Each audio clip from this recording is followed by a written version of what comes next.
Hi guys, so as you all may know, this is the setup we use for NotGoodGamers, and this is our gaming PC in the office. Now the only problem I have with this PC is that I can't bring it home. Laptop I have at home really can't support most of the games that my friends play, and I don't really have a PC at home. So today I have decided that I am going to build my very own gaming PC to be built at home so that I can play with my friends. And the only problem is that I don't know what I need to get. So we're gonna ask a few friends, we're gonna look around, go shopping, and how much do I actually... Yeah, you know what, let's just set a budget at $1,000. Hopefully that's enough. Yeah, $1,000, alright? Alright, so this is the setup we have in the office, alright? We have our CPU over there, our motherboard, our GPU, our internal storage, our RAMs right down the left side. We have got our power supply unit, and after all, the case. So, funny how I know all the parts, it's just that I don't know how they actually function. So hopefully in the process of buying my own parts, I will start to understand what they're really for, because you know, what's the point of driving a car if you don't know what drives a car? Right, so over here we have our tech geek expert over here. His name is Echo. Yes, so thank you very much for entertaining me. So what are the things that I need? Okay, firstly, I think you need a CPU, definitely. A central processing unit. That was like computer processing. Okay, central. For gaming, Ryzen will be better, and it's a cheaper option as well. Okay, so that's about like what, 150 to 200? The second most important thing is the graphics card. The GPU? Yes. Ah yeah, GPU, I knew that. NVIDIA you can go for like 1060, 1070. I mean, depends on the price range that you want. We'll put that on hold as of right now, but we'll most probably go for a second-hand one. Okay. Next, we have motherboard. The motherboard. If I'm gonna get a Ryzen CPU, it definitely means I need a Ryzen. The motherboard supports. Motherboard supports Ryzen. Ah, okay. $100 to about $150. Oh, that's slightly cheaper. After that, what else do we need? I think you need a RAM. We need a RAM. Yeah. Random access memory. Roughly gonna get about 16 gig of RAM. Okay.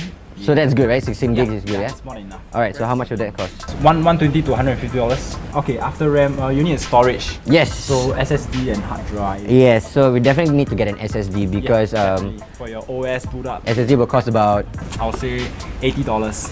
Hey, whoa, what? $80? You can find all this deal in SimLim. SimLim, alright. Alright, so basically my total storage will cost me less than $200. You need a power supply. Power supply, PSU. PSU. For a setup, normally a 500 watts would be enough.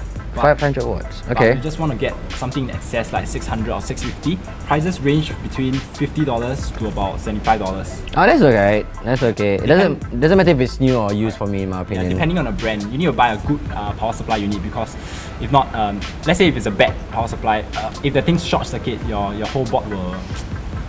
Yeah, you know, let's be safe. Let's get a good one, you know, just to be safe, right? In my personal opinion, cases, no matter how cool they look, to me it does not really matter, as long as, you know, it works perfectly. I don't care if it's even a naked motherboard. For casing, I've seen this case, I forget what's the brand, but it's relatively cheap. $50 for good looking case. It's a $50?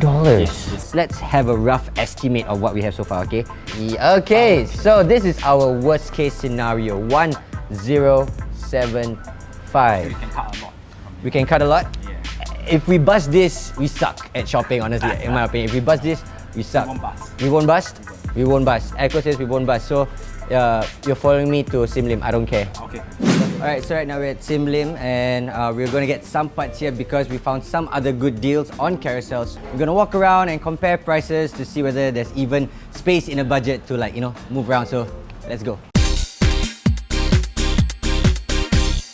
So we spent an entire hour walking around comparing prices. After everything, Dynacore actually tempted me the most. The first offer already got me like that, but I was like, you know what, let's just try other places. Found myself back here again. So you know what, let's just get our stuff here and let's get to building. 1K, cold hard cash. Get this video up to 1K likes and we build a 2K budget PC. How about that?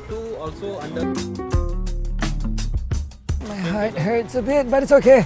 It's okay. It's for a good cause. The shopping part is done. Now it comes down to the building part. Thank you, boss. Thank you. Thank you very much. See you soon. Yeah, we got our stuff all exactly within 1K on the dot. Can't wait to go back and build. This thing come with an instruction manual? No. So basically, this is practically PC building for dummies because what do I do first?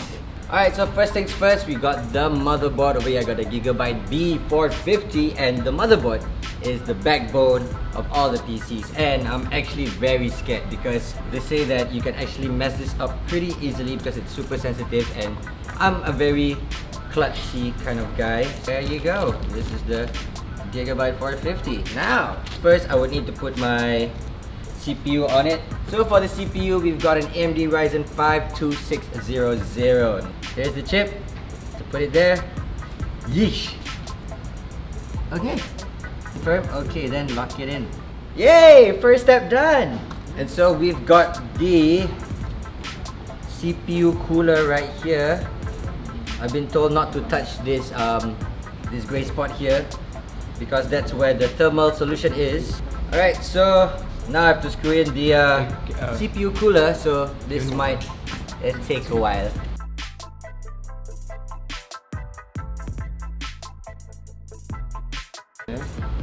Still looking Gucci, everything slotted in. I have to unscrew the CPU cooler because apparently I'm blocking the DDR slot. So yeah. Hey, wait, what? The whole CPU came out. Oh my gosh! Now it's damn hard to. Oh, okay. Okay, you got it out? It's on. So we had a little mishap about the whole CPU and the thermal paste, so hopefully that doesn't affect anything. If it does, then I'm pretty much screwed. So yeah. So next up will be the RAM. Slot 1 and 3. The grey ones. Okay, let's slot in the grey ones, yeah? So we got a 2x8GB RAM stick here, so we're gonna slot it in the first slot. Is it this way? Sure, blank it in. So just put it in. Okay, then press the middle. Alright, c'est magnifique. Got my RAMs in, got my CPU cooler in. Next up, we're gonna add in our M2 SSD. So we have a slot right there, right? Let me just check the motherboard. M2, yeah, there is an M2 socket. Oh, over here it says M2A. Does it make a difference if it's M2A or M2? This is basically adult Lego. That's right. 256GB SSD.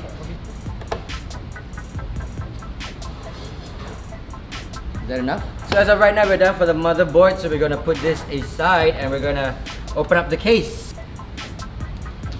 So for the PSU, we've got the Thermaltake Light Power Series, and this is at 550 watts. Aha. Cables. This is the whole thing. When they mentioned cable management, I didn't realize it'd be this much cables. I opened up this side when actually, as a matter of fact, I should have opened up the other side. I should have opened up this side of the case. Now I thought the motherboard was scary, but yo, this is scarier, dude. Oh, I know what the screws are for now. Is to tighten the PSU to the case. So my PSU is finally in place at the bottom here. Alright, so next up, since we got the open slot here, turns out it's for my hard disk. So gotta put in this 1 TB hard disk right here. I would actually have to open up this side of the case so that I can put in my hard disk so that I can screw it on. But right now, I'm kind of a bit in a pickle because I already put in my PSU. So turns out I have another hiccup. I'm gonna take out the PSU first so that I can have some leeway to install my hard disk. I think I can put back my PSU. Wait, let me think first. Can I put back my PSU? After I put in the PSU, we can connect all the cables and then put on the motherboard and then shebang. Alright, so let's slot it in. Make sure it's lined up with our I/O bracket. Wait, something is blocking the way. Oh yeah, it fits. It doesn't move. It doesn't nudge. Okay, I got the motherboard in. So right now comes hell, the cable management part. This will take extreme patience and coordination, which I lack. So I'll try my very best.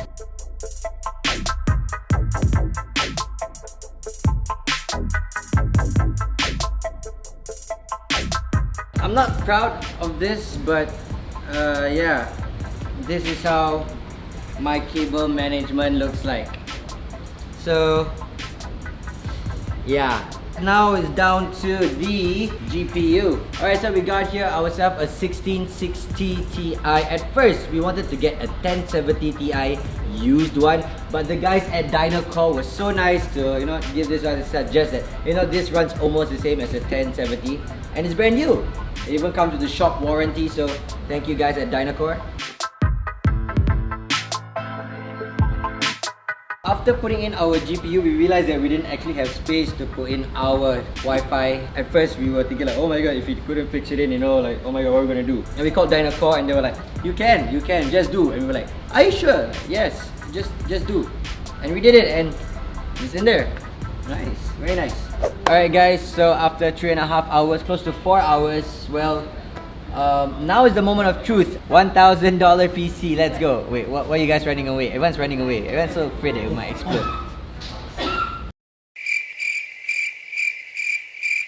Is it even plugged in? Is it? Oh, Dad, what the Dad! What's up? On the switch! Okay.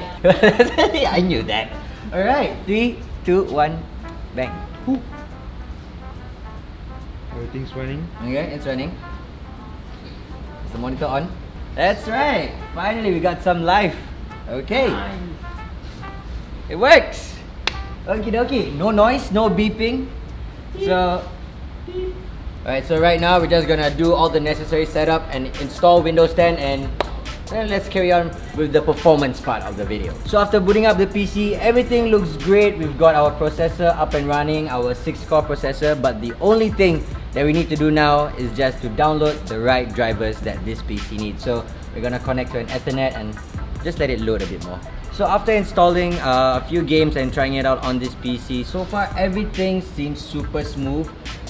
Maybe it's just the monitor, but so far the PC hasn't been acting up and it's actually functioning at a very reasonable performance level. It's actually running pretty smooth and on auto settings it's automatically high. So in hindsight, $1,000 for a gaming PC actually gives you still a pretty optimal gaming experience.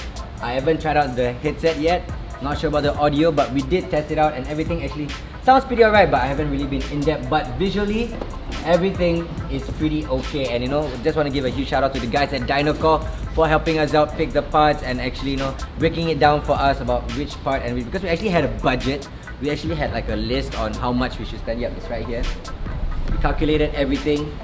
Should be up to 1,000. The prices might have like ranged in between here and there, but the moment we sent Dynacore that image, they were like, no worries, I got you. 5 minutes later, the list came out in like 1K. So do let us know down in the comment section below if you want us to go a little bit more in depth with this PC build. But as of right now, this video is just a very quick tutorial on how to build PCs for dummies. Alright guys, and like I said earlier in the video, get this video up to 2K likes. Get this video up to 1K likes and we build a 2K budget PC. How about that? Get this video up to 2K likes and we'll do another gaming PC build with a budget of $2,000. So in the meantime guys, remember to like this video, subscribe to the channel, and we'll see you guys next time. Bye bye.